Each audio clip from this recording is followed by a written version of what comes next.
William Henry Gates III, aka Bill Gates, currently ranks in first place on the Forbes list of the world's billionaires with an estimated worth of $86.9 billion. Nicknamed Trey throughout his early childhood, the man who co-founded Microsoft and created the Windows operating system seemed destined as a precocious yet sometimes troubled youth to become a pioneer of computer technology. Gates could be said to be the apotheosis of computer programming, a demigod of geekdom, but what does this prevailing pioneer have in common with us common folks? Let us find out in this episode of the infographic show, Bill Gates versus the average American. Don't forget to subscribe and click the bell button so that you can be part of our notification squad. Born on October 28, 1955 in Seattle, baby Bill, the second of three children, weighed in at 9 pounds 13 ounces. This is just over 2 pounds above the average weight of an American newborn. His father, also named Bill Gates, was a successful lawyer, and his mother, Mary, was a prominent businesswoman. The Gates ancestry is German, Irish, and Scottish-Irish. As a white American, Gates belongs to 72.4% of other white Americans that currently make up the US population. His German and Irish ancestry also make him part of the two largest ancestral groups in America at 17.1% and 12% respectively. Notwithstanding Gates' inarguable status as a superlative genius, the parts of his body outside of his brain are very much average. Gates stands at 5 feet 9.5 inches, which is just above the American average for a man. His figure is on the slight side, with him weighing in at around 141 pounds. The average weight for an American male is somewhere between 167 pounds and 185 pounds. Although according to normal weight range ratios, Mr. Gates can feel assured that he fits snugly within the parameters of what is considered a safe weight. With light brown hair, blue eyes, and size 9 shoes, Gates has the most common hair color in the USA and the second most common eye color. He also departs from the average man regarding shoe size, with size 10 being the median for an American male. Where Bill Gates overrides his rather normal physical characteristics is in the realm of his intelligence. While Gates' IQ has been a matter of debate, it's thought to be in the region of 160. Gates, however, has never confirmed this publicly.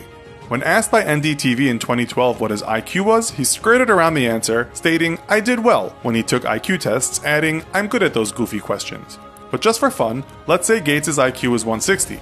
That would put him way above the average American of 98. It would also secure him a place in the world's high IQ society, putting him in the 99.99th percentile of eggheads. Not surprisingly then, we learn that at his school, Lakeside Prep, he used what was then considered a far-out machine to create a computer versus human game of tic-tac-toe.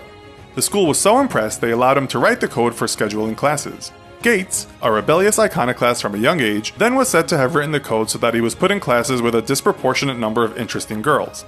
This went against averageness in every way, as in those days, not only was kids writing code unbelievable, but most humans didn't know what computer code was. He made $4,200 from the school for his first computer program when he was just 17.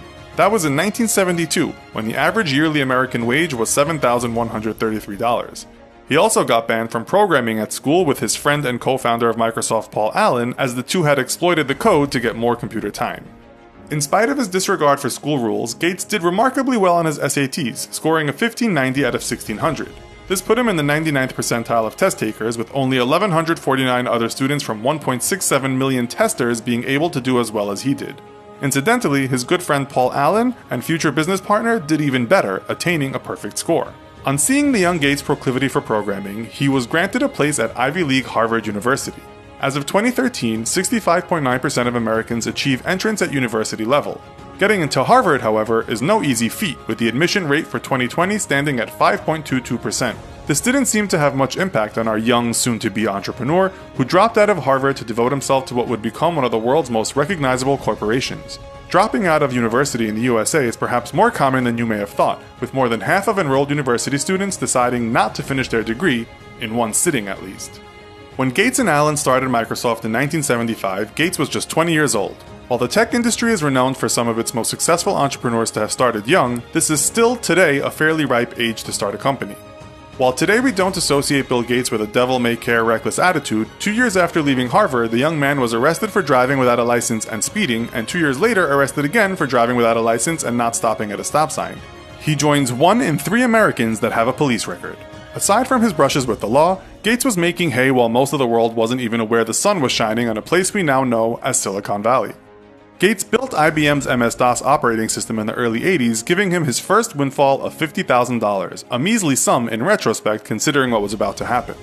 He held on to the copyright of the software, and when PCs started becoming a feature in households all over the world, the Microsoft empire was on its way to becoming a technology monopoly. Soon after Microsoft created its first Windows operating system in 1985, 90% of PCs worldwide would be running it. Still, it's thought that only about 8% of American households had a PC back then. Windows 1.0 was $99 and it would make Gates a small fortune. Windows 1.0 became Windows 10 in 2016 and billions of dollars had been made by a once precocious little Bill. He's donated billions to charity, appeared on The Simpsons, as every tech geek seems to do, and throughout it all he's held on to a childish curiosity. When asked about religion and the meaning of life, Gates has been vague, once saying, "The mystery and the beauty of the world is overwhelmingly amazing, and there's no scientific explanation of how it came about." Gates' doubt in divinity doesn't reflect the average American, however, with the Pew Research Center reporting in 2014 that 92% of Americans believed in the existence of God, with 63% of Americans feeling absolutely sure that God exists. There's an anecdote people like to tell which states that Bill Gates makes so much money, over $100 a second, that it wouldn't be worth his time to pick up a $100 bill if he dropped one. But Gates is no believer in the supposition that lots of money makes you happy. In fact, he says he's only leaving his children about $10 million from his fortune, once saying leaving kids massive amounts of money is not a favor to them. Regardless, his 3 children should do okay, considering the US Census Bureau says the average salary in America is $35,000 a year. That's $1,400,000 for 40 years hard graft. While Gates is not an ostentatious spender, he likes his cars. He's said to sometimes drive his Ford Focus to work, but his most cherished vehicle is his $225,000 Porsche 959. He owns 23 cars altogether, a few more than the average American household, which owned 1.927 cars in 2013. According to Gates, his big splurge is his private plane, but the Gates' main property was hardly a paltry acquisition. His mansion in King County, Medina is said to be worth a princely $120 million, compared to the average house cost in the USA of $188,900 in 2014 at least.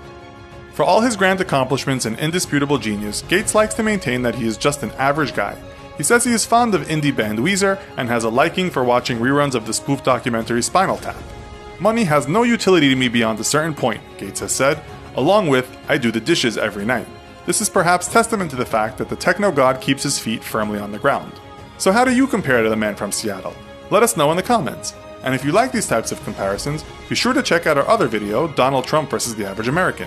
Thanks for watching, and as always, don't forget to like, share, and subscribe. Also, please consider heading over to our Patreon. We are currently raising money to hire more writers so that we can continue bringing you this bi-weekly show.